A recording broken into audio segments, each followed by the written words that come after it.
you for joining us for a very special Chai with Manju today. We are very honored that our guest today is the well-known spiritual leader, His Eminence Shyalpa Tenzin Rinpoche.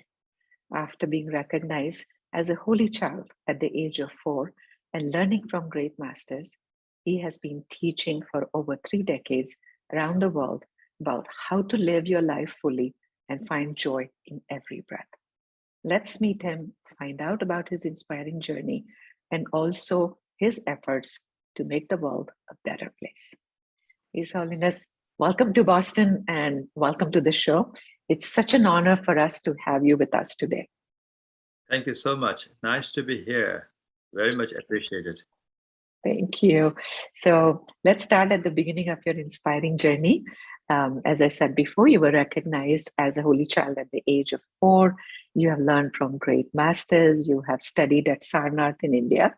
Now, tell us, how did those early years shape your journey to become the person that you are today, the great leader that you are today? Thank you so much. And I was told that from very young age, I sort of brought some qualities of a special child. Mm-hmm. And even when they took me to the temple, my mm-hmm. grandmother told me that I was really praying with a folded hand in front of the statues. And okay. There are, great masters at that time and the seniors, they recognized something about me. And then they have advised my grandmother that I must be kept very pure and take good care of their mm-hmm. child, that this is destined to lead and bring great service to humanity. Okay. So I suppose then they believe that very, very seriously, and they try to take care of me their best. And as I was growing up, then they have groomed me by training in our traditional ways, where we have to study a ritual, and we have to practice lots of sadhanas, and we have to really go through this rigorous training at a very, very young age. Okay. I remember my peers, my friends, when they come back from school, and a regular school, modern school, they get to play outside in the garden and outside on the field.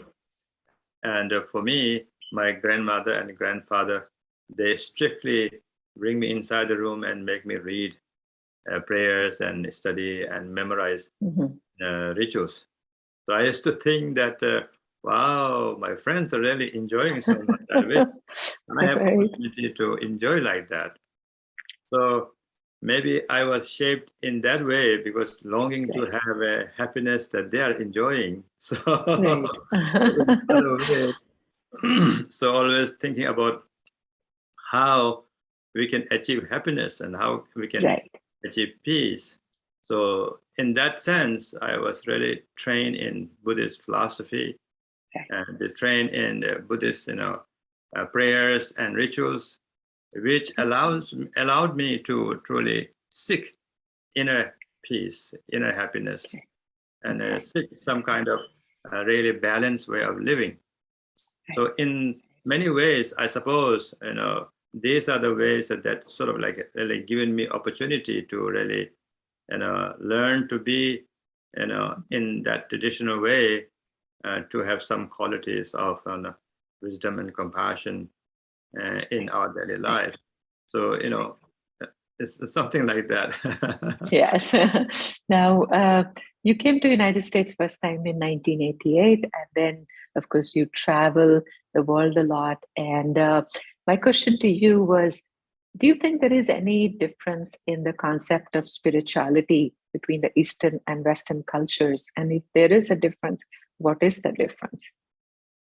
Well, as I was traveling all over the world, what I found is everywhere people are looking for a deeper way to relate to themselves, whether you want to call that as a spiritual way or whatever way that you would like to label it.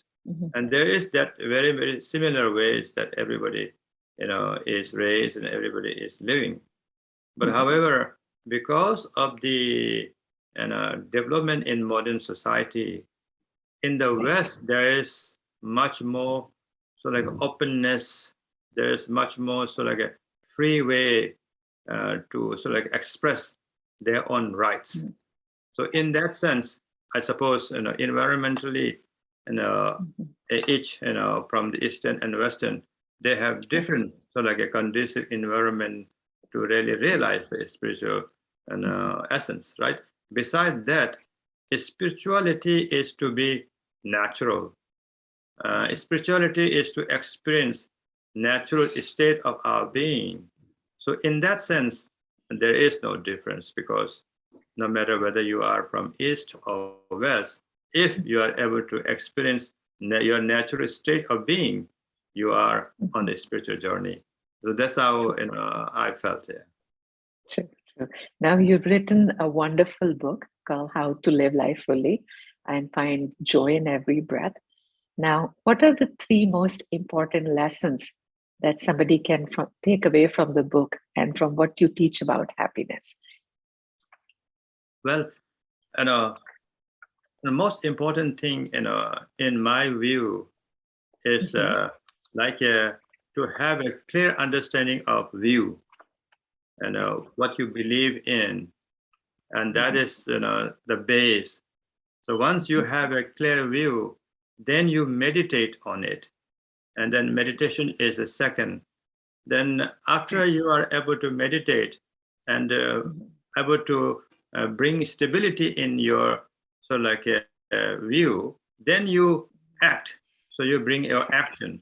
So action of compassion. So most important thing is to have a view, meditation, and action intact, so that all these things are aligned. I think there is a possibility for you to truly, make difference in your lives. For instance, if you are able to generate conviction that you are not going to really be enslaved by your neurotic mind or your disturbing emotions, if you are driven in that way, you are not going to allow yourself be trapped, then I think there is a possibility for you to truly renounce everything that is not going to help you on your journey and help you on your own path and help you on your life and your way of living. So that conviction is very, very important. That really brings opportunity for us to really have a very sophisticated way of living. As we are able to really renounce and generate that way with true conviction, what we develop is we develop confidence. And confidence in the view that awareness of nowness is it. In realizing the awareness of nowness, when you are able to actualize the awareness of nowness, I think you find real clarity to relate to your thoughts, relate to your emotions, relate to your friends, and relate to your environment. You become very sensible person. So anything that you do, you will have a real compassion, which is to say, everything you do, you will do it with intelligence. You will be able to apply intelligence. So I think these are the 3 things I would like to consider that very important for all of us to learn and have it. Right, that's wonderful. Now, you have established monasteries around the world, and you also do a lot of retreats. Now, for example, if someone like me or millennial or even the younger millennial generation, they're always looking for spiritual guidance. Now, if someone were to come to your retreat, tell us what to expect at a spiritual retreat. Well, first of all, I would like to tell you and tell anyone that you will become the happiest person once you come to my retreat. That is guaranteed. And then, I want to tell you how and why you will be happy and happiest person when you come to retreat. Because in this retreat environment, you are in a most conducive place where you will be able to truly actualize your qualities your essence of your Okay. being. So in that sense, in this retreat environment, in this monastic setting, you will be able to truly shine. You will be able to truly feel so like a real contentment in your being. You will not feel that you need to change yourself to become somebody else. Rather, you will be able to feel that I can be myself as I am, with having complete mindfulness in relating to my thoughts and emotions and feelings and so on and so forth. Then in this environment where you will be having the most organic food, you will be having a very holistic way of living. You will be experiencing true sense of wellness, where you will be able to take care of your physical body. You will be able to take care of your mental state. You will be able to handle your spiritual way of living. So there is no better place for you to come on this earth than come to our retreat place. Now, what are the typical retreats like? Are they for a week, few weeks, or months? What are they typically like? Because I know I would seriously consider coming to one. Yes, actually, in my monastery in Kapan, Kathmandu, which is known as Shyalpa Monastery and Retreat Center, in this retreat center, I am now providing the most, wonderful way to live your life with modern amenities. Okay. Anything that you would need will be provided there, but you will be able to utilize these modern amenities with discernment. You will be able to relate to all this as on a need basis, not because you want something. You will not be sort of like a craving something. Rather, you become much more sensible person, so that you will be able to truly live in a way, such a content way, without having much to say. So after all, in this retreat center, what you will have is you will have yourself for you. And most of the time, we do not have ourselves for us. We are always for something else, somebody else, somewhere else. True. So this is to bring to the center of your being. In 2013, Nepalese government entrusted you to build a peace sanctuary at Lumbini, which is the birthplace of Buddha. And you have said that your vision is to serve for it as a pilgrimage for the visitors of every race, creed, and color. So you are a true visionary. That's a wonderful vision to have. So tell us about this peace sanctuary. And I know you're on a peace tour currently, how people can know more and join you and share that vision with you.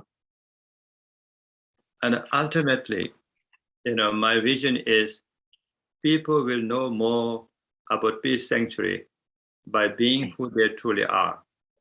So my ultimate vision is to create this destination for every peace lovers on this earth, because as you know, today we need peace more than ever. Absolutely. And we need peace in the world, and we need peace within ourselves, right? So this place that I found is very, very significant place and a very, very sacred place, because on this ground, a kind and compassionate mother, Queen Maya Devi, gave birth to her child to express her unconditional love. And that is very important. But at the same time, more so because she was told already year before that she will give birth to her child, but she will no longer live to see her child grow. Exactly as seers, rishis, and munis were telling her, she did not live long to see her child grow, Prince Siddhartha, and become enlightened person, the Buddha as we know it today. However, I felt that she, like all the mothers of the past, present, and future, she was willing to sacrifice her life. She was willing to take her life as a role of a mother seriously, and give birth to her child. And that fearless courage is exemplary, and that fearless courage is something that we need if we want to find peace. So that unconditional love is, I believe, is the foundation for lasting peace on this earth and lasting peace within. So that is very symbolic place. Today, it is rightly United Nations have designated as the UNESCO World Heritage Site. And I have traveled to many places, and I have realized that for thousands of years, a great many religious sects or religious lineages have served so well, so much, so long for humanity. And I have also seen places like Jerusalem and Bethlehem and Mecca and Medina and Ram Janam Bhumi and Golden Temple and Bodh Gaya and so on and so forth. And today, in this 21st century, unfortunately, many people are not necessarily following religious ways as much as people used to follow hundreds of years before. But at the same time, and today, and in modern society, even millennials and Gen Z are interested in a spiritual way of living. And therefore, I felt that it is very important for us to have a spiritual sanctuary where every pilgrim can come and take refuge. I envision as Davos for world peace, like a World Economic Forum in Davos, Switzerland, World Peace Forum in Lumbini, Nepal, because Nepal is such a neutral country, peace-loving people, and a wonderful neighbor like India right next to it. So there could not be any better place to really have this kind of center where world leaders can come and find solution through dialogue, because this place is very peaceful place. And on this place, I feel that environment itself will be able to bless the leaders and shape the discussion, because environment itself will be able to influence the person once you reach there. Right. So there is that kind of benefit. So I feel that this belongs to entire humanity, and I feel like I must do something to lead this and accomplish this universal peace sanctuary. This is what I'm doing, and I'm working on it, and I'm traveling all over the world right now to make sure everybody becomes the stakeholder of this universal peace sanctuary, because peace is something not I can alone make it happen. Right. You cannot make it happen alone. Few wealthy people cannot make it happen alone. Few powerful people cannot make it happen alone. But entire humanity must come together, and we must all be inspired to make this destination for every peace lovers become reality. So I keep chanting a mantra which I have made, that is, let's make peace more fashionable than war. Right. True. And I love how you put it, Davos for humanity. And thank you for sharing your vision with us. Thank you for sharing your 3 lessons of happiness. And, I love what you said, that find joy in every breath. So thank you. We wish you all the best. And we hope to see you back in Boston again very soon. So thank you so much. Thank you very much. I appreciate it.